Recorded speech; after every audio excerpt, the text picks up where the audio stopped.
Is experimentation a good quality in photography? One thing before I talk about the experimentation, I want to add one more thing about taking your time. There are some times when you see a background and you know that that background would be a perfect background if the right person walked by at the right time, and it would make a perfect picture.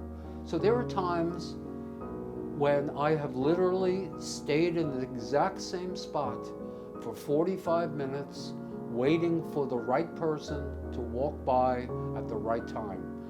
And this is why my wife does not travel with me on photography trips.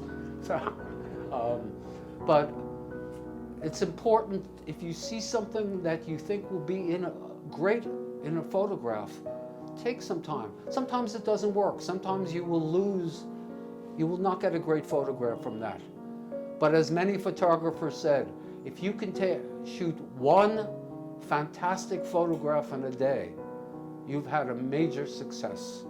So don't think that you need to have multiple beautiful photographs every day. Take the time. I do a lot of photography of people on the street, and sometimes I need to take a lot of time to get the person to agree to let me take their photograph. Many of my pictures are candids. They have no idea I'm taking their pictures. But others, I have to get their permission. So one example, for instance, I was in a place called Cape Cod in Massachusetts in the United States. It's a fishing village. And I was walking by the fishing boats, and I saw an old fisherman. You could see the lines in his face, the many years he suffered being out in the water. And I knew I needed to take his picture. So I went and I asked him. I couldn't do candid because of how he was located. So I asked him if I could take his picture, and he said no. I asked him many times, and he would not let me take his photograph. So I started talking to him about being a fisherman. What is life like as a fisherman? And I had a 25-minute talk with him about what life is like as a fisherman. I learned a lot. He was very nice.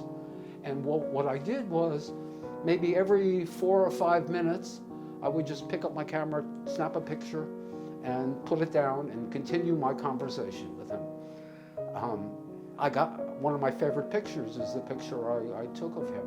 And so it took a long time. I worked hard to take that photograph, but that time was valuable and worth doing. On the topic of experimenting, like you just asked, especially as new photographers, young photographers, or it doesn't have to be young, new photographers like me were old when I started. But new photographers, experimenting is very important. And it goes back to knowing your camera also.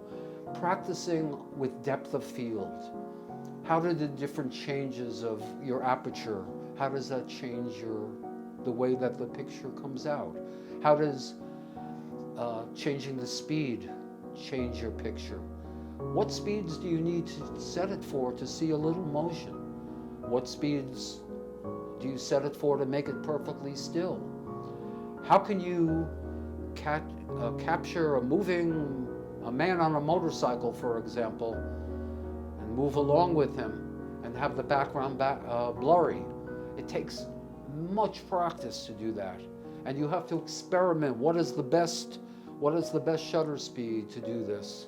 So I can't stress enough that, especially as new photographers, keep practicing everything you do, so that when, like I said earlier when we talked about equipment, that it becomes like a part of you, so that you don't have to think about it when you actually have a photograph that you want to make that's important to you. So there are many things to experiment with when you take photography. Experiment taking pictures with silhouettes. experiment taking pictures with shadows, all different types. Again, think back to what your photographic vision is, what your specialty is, and what kinds of differences there might be from one picture to another. And the more experimenting that you do, the more comfortable you will be when you finally want to take that very special